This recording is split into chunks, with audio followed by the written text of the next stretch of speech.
Halo semuanya, saya Muhammad Abdurrahim, nomor absen 16 dari kelas 12 IPS 4. Apakah kalian pernah belajar mengenai bangun ruang atau semenjak SMP atau SD?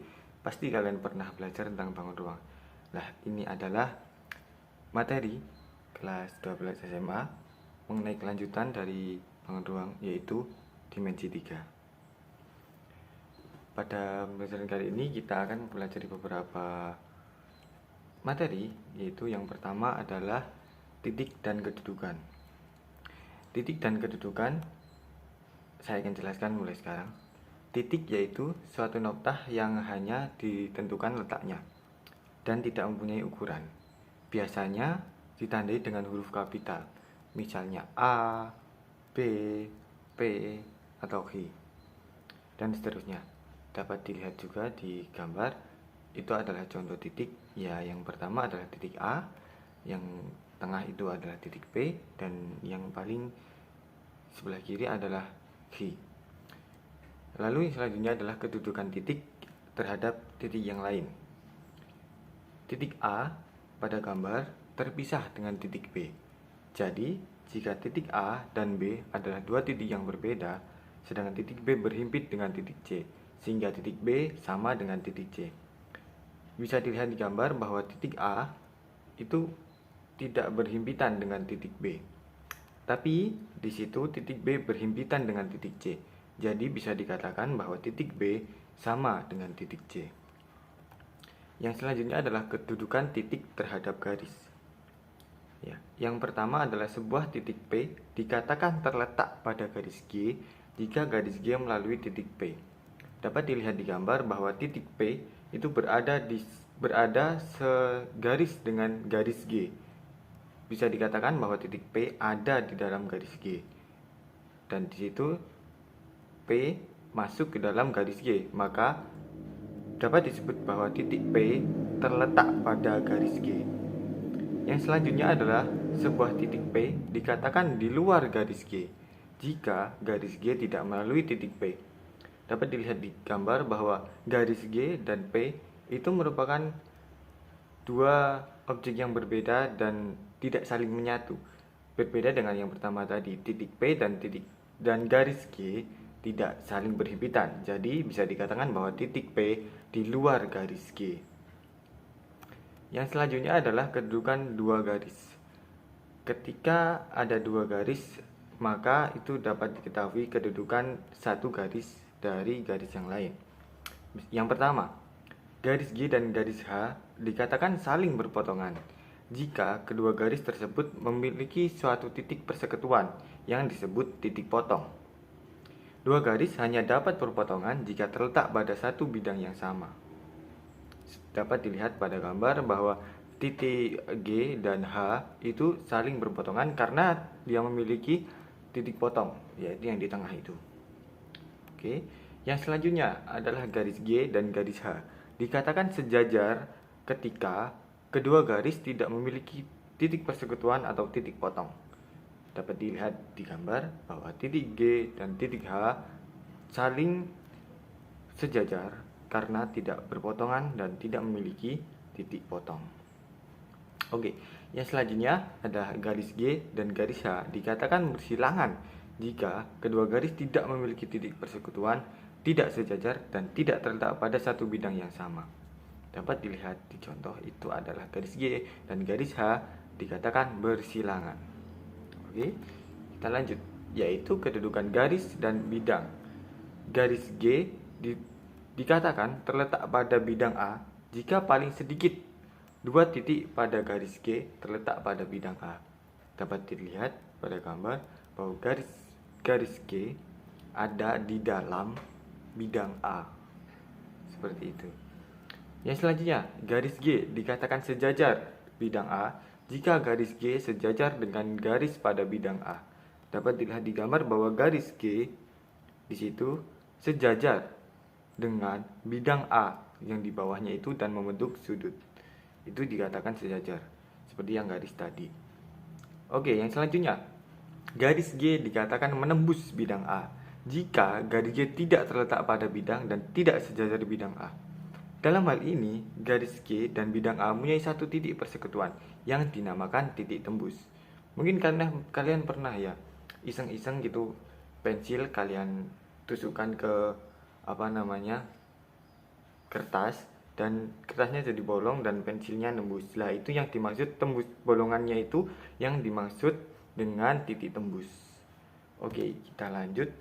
Yang selanjutnya adalah kedudukan bidang terhadap bidang yang lain. Oke, yang pertama, bidang A dan bidang B dikatakan berhimpit. Bidang alfa dan bidang beta dikatakan berhimpit jika kedua bidang mempunyai daerah persekutuan. Bisa dilihat di gambar bahwa bidang A dan bidang B mempunyai daerah persekutuan yang sama, yang segaris.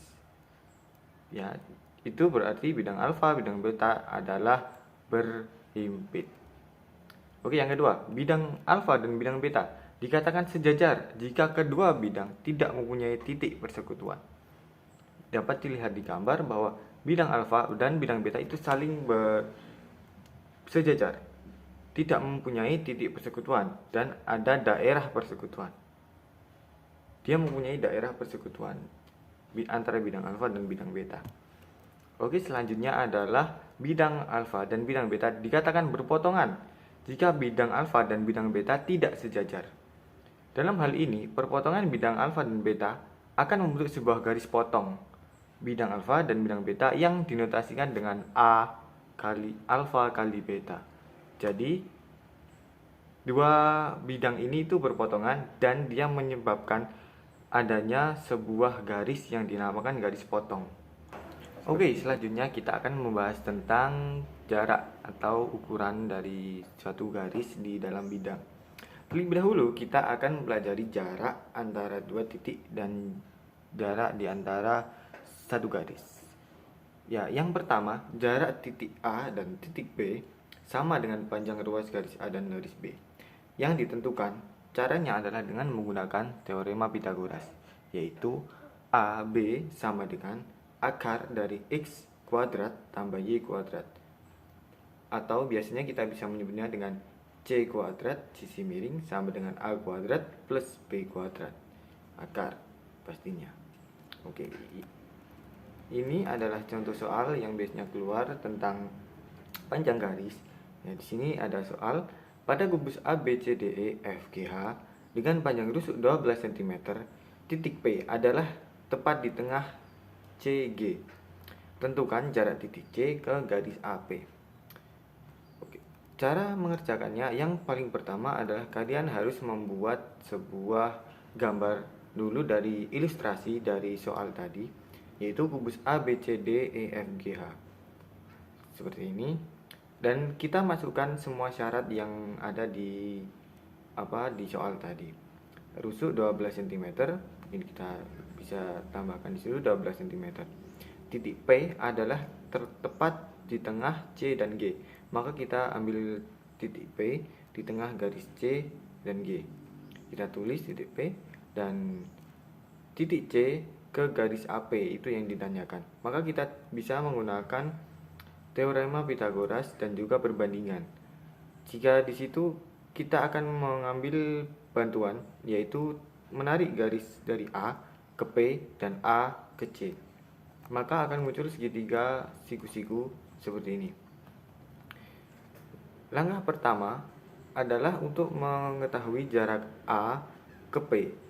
Caranya adalah dengan menggunakan teorema Pythagoras tadi, menggunakan panjang sisi AC kuadrat ditambah CP kuadrat, yang dimana dia sudah diketahui dan AC-nya juga sudah diketahui, ditambah lalu diakar.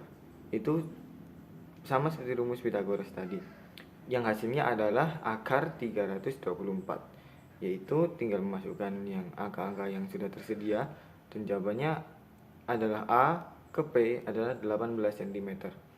Nah, untuk mengetahui jarak antara C ke AP atau dari titik C ke garis AP atau PA, maka kita perlu bantuan lagi, yaitu kita akan menarik garis dari titik C ke garis terdekat dari AP. Nah, itu bisa kita buat dan kita namakan titik garis D. Garis D. Oke. Cara mengetahui garis D seperti apa? kita akan menggunakan cara perbandingan luas segitiga.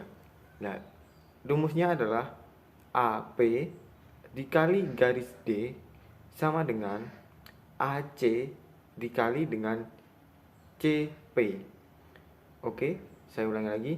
AP sebagai alas dikali garis D sebagai tinggi sama dengan AC sebagai garis alas dan CP sebagai tinggi.